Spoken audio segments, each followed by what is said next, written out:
Okay, so hi, my name is Michael. I'm a Master League player. Right now, in this video, I'm rank 1, and I was rank 1 for, I don't know, like I might have just gotten rank 1, but I played a few games afterwards. This is one of them.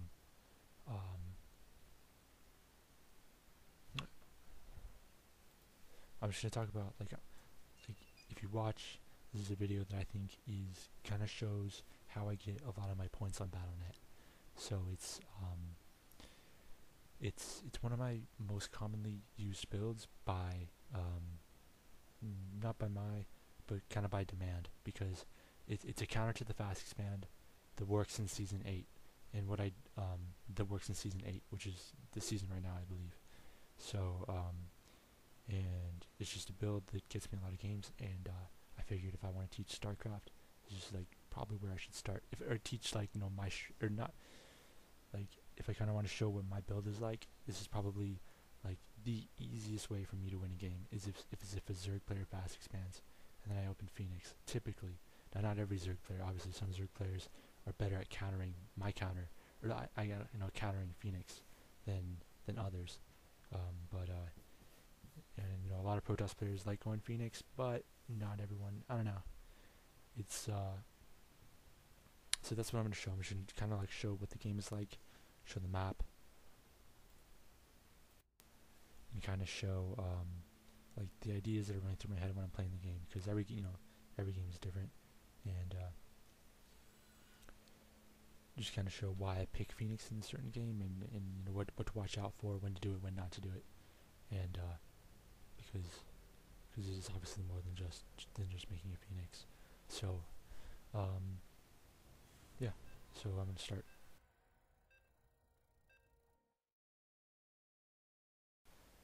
These players.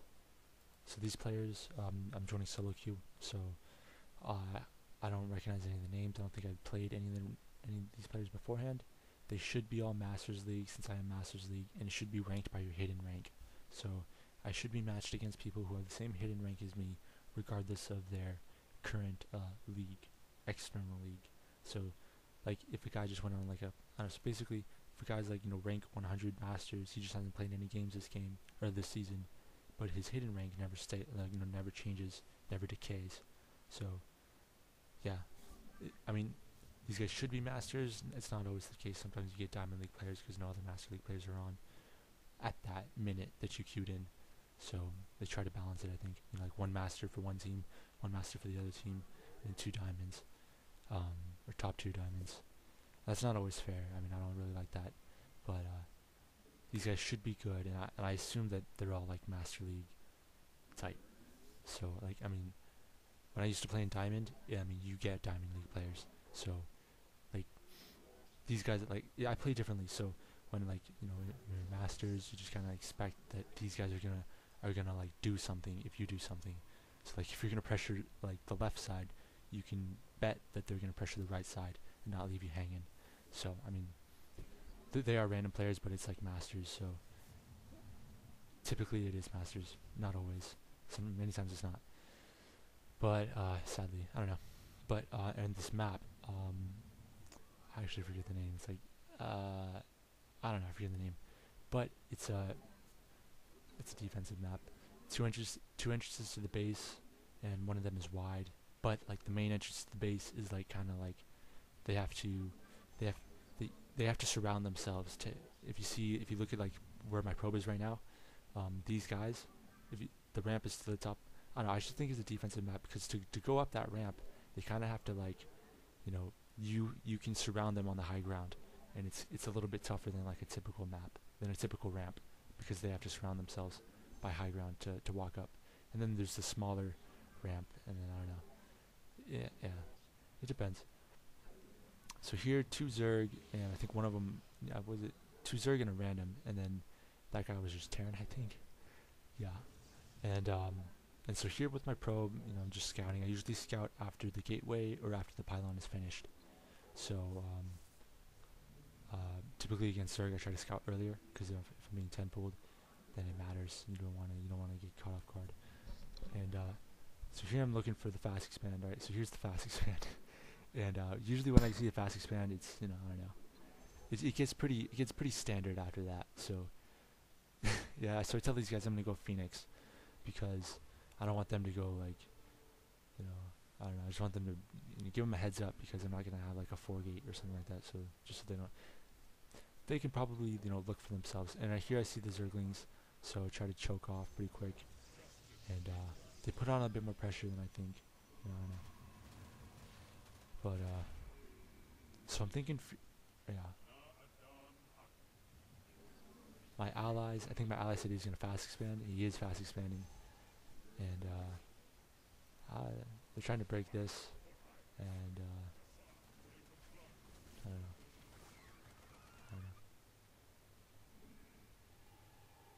So here I'm thinking, I don't know what they're trying to. Here I'm thinking like I'm kind of like, I don't know, a little bit stressed just because like Seal has an expansion, and they could go for the expansion so easily right now, but they're like trying to walk up this, whatever. But we're probably fine. So the thing with the fast expand, I go Phoenix when I say fast expand because typically the guy with the fast expand, he's gonna be really behind. So and that he can make up for it by making spine crawlers, but he's too far behind to really put out a push, like a hard push. So if these guys try to put pressure on our team, there's only gonna be 2 of them because one guy is already out. So that gives me, and that's gonna be a 2v2 because I'm taking myself out by going Phoenix. Not taking myself out, but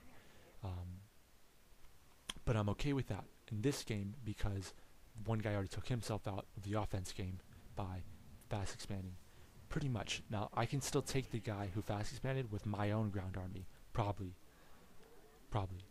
because he's gonna be behind, and also like sometimes they can definitely just fast expand and then use that almost as like an in base and just make a bunch of Zerglings, but that's not common, and typically they're not going to take the risk to fast expand to do that. So I don't know. Not always. I don't know. But I'm treating it in this game. I'm thinking during this game. I'm thinking, they're not going to be able to put on pressure. Even though they're putting on pressure right now, it's not going to be that strong. It's not going to be like a typical 4-gate, 3 racks type of thing because one guy fast expanded and he's turtling. So here, again, yes, yellow has most of the push right now, and he's trying to push against 3 people in a bunker. Although they do a lot of damage right here. So I want to go Phoenix, and then I want to take out, especially since there's 2 Zerg, I want to take out a lot of Overlords. And I want to take out their Queen, and they're still pushing. The bunker goes down, and yeah, here I'm thinking like definitely this is a little bit sketchier than I thought it was gonna be, and I had to make a lot of units. And I'm making Stalkers because Stalkers are pretty good against Marines. Still going for the Phoenix.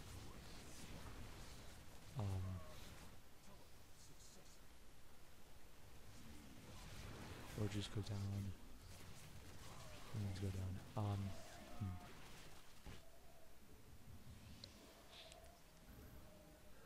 So I think we're pretty good. I usually push out around 5 Phoenix. Sometimes I push out at 4, sometimes I push out at 6. It's usually like 4 or 5. Because 4 or 5, any less than that, then they know, oh, he's got Phoenix for sure, and they don't know if it's Dark Temp, they don't know if it's a 4-gate, they don't know if I expanded. Well, sure they know that I didn't expand, but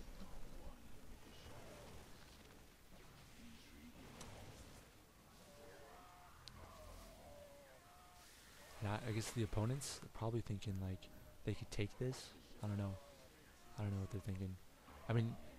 Blue. Not blue, but like we didn't respond with that many units either, so they're probably thinking maybe they could take this, but whatever. I think we're good at this point. No more. And my allies. Yeah. So here starts the harass. I don't want to make too many Phoenix, but typically like usually I'll stop at like 6. If there's only 1 Zerg player, I'll stop at 6. If there are 2 Zerg players, it depends. If one, many times one goes air, one goes ground, and then not always, but so they're usually I stop at 6. In this one I made a few more, yeah, and they went mutas. So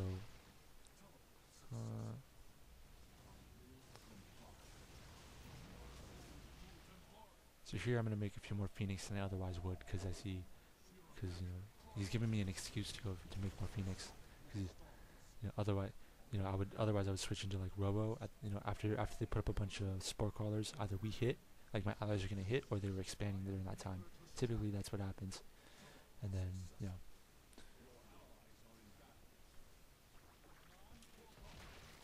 and lots of spore crawlers. Just scouting for the overlords. I'm gonna use these Phoenix to here. I don't know. This is kind of bold by Orange, like, because Phoenix are faster than mutas, and if his mutas are so far on our side of the map that I, I don't know. But I don't have that many Phoenix. Maybe he's banking that like, oh, I didn't see that many Phoenix. Maybe I can like take the number of Phoenix that he has, because most people don't mass Phoenix. But yeah. See, the Phoenix are faster than the mutas, and they can shoot while they're moving. So yeah. So the Phoenix, But if you make, so that's about it.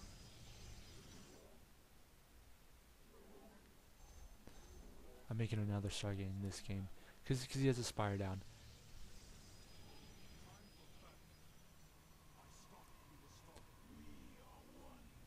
And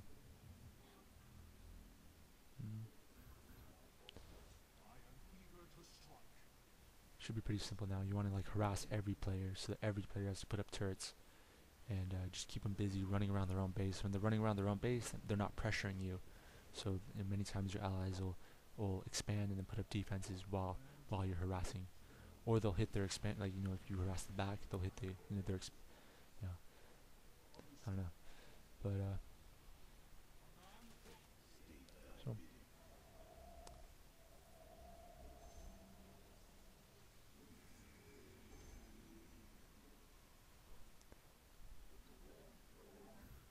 like pretty simple at this point. I don't know.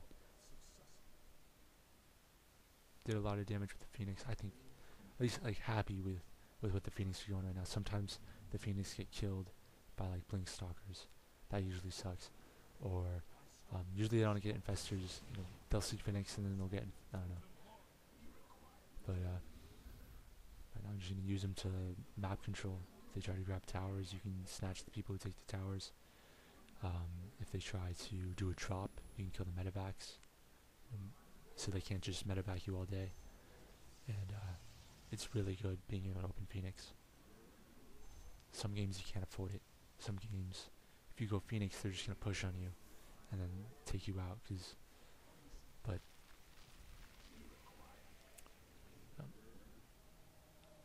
So just sitting.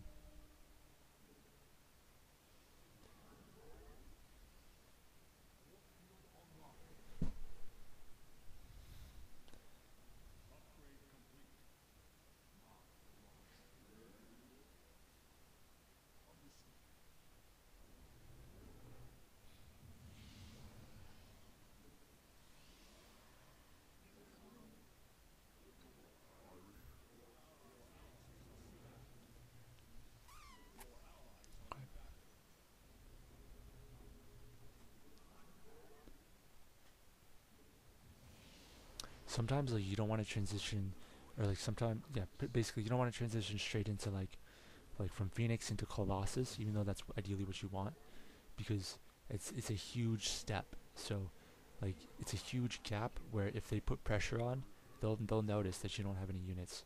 So so typically, if I go for Colossus, I'll make an immortal, one or two immortals, um, you know, before I get the Robo Bay down. It makes a big difference, I think.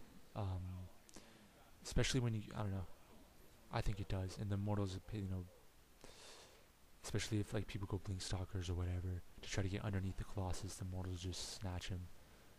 And yeah, so that's why I have two immortals instead of just going straight Colossus. You don't want to lose, a game that you had because you decided to like, I don't know, take straight to Colossus. I don't know.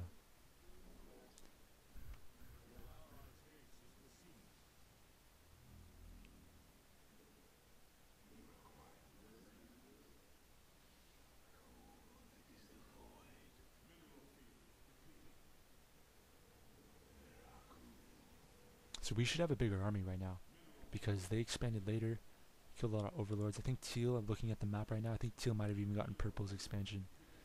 I guess, I don't know how, just being good, I guess. Maybe they were preoccupied getting Phoenix, countering the air. And here, definitely you gotta push. And then my stalkers are getting owned. But,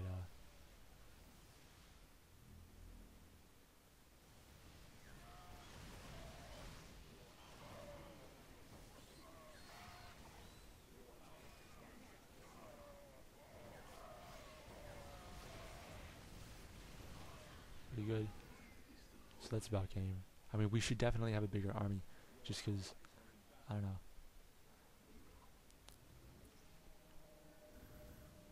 I'd like to take all the credit, but I don't know. I don't know. We should have a bigger army.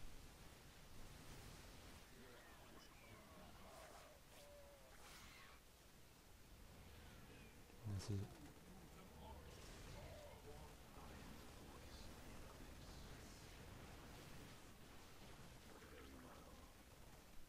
That's it.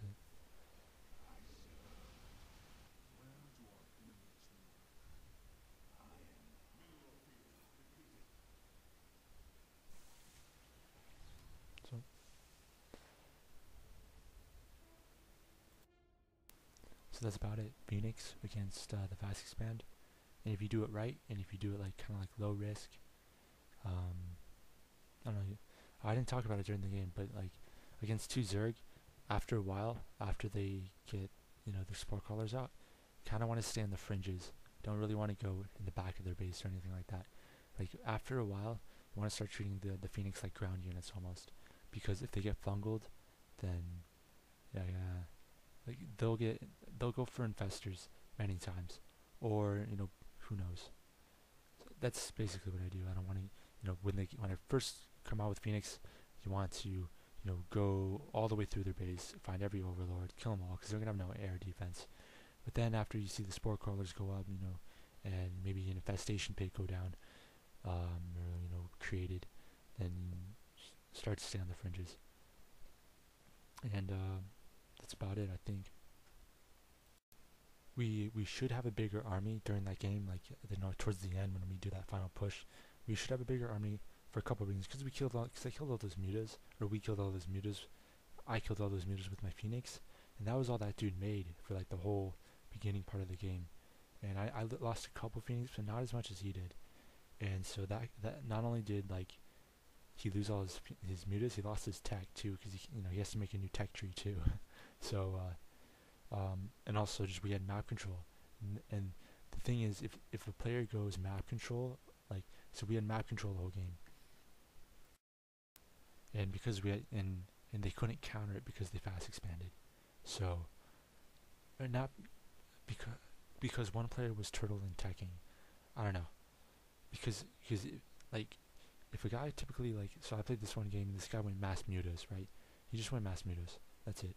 And against, like, I think we were all playing standard, and then it was just like, okay, well, he had his reign of terror for a while, and then I was just like, someone on the team was just like, all they have are harassed units, let's push. And then it looked like, looking at the first half of the game, it looked like we were getting whooped, but then all of us push, and then they just crumbled because all they had were mutas. And then like mutas are really good at dancing around Thors because Thors are slow, and dancing around Marines because mutas can fly over terrain. But when you push on their base, it's like they can't, their mobility is negated.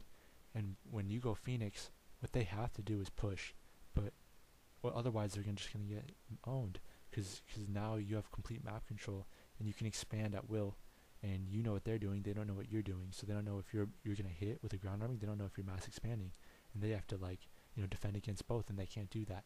So they're probably gonna like, but you know what they're doing, so you can pick whichever one is gonna be best for your scenario.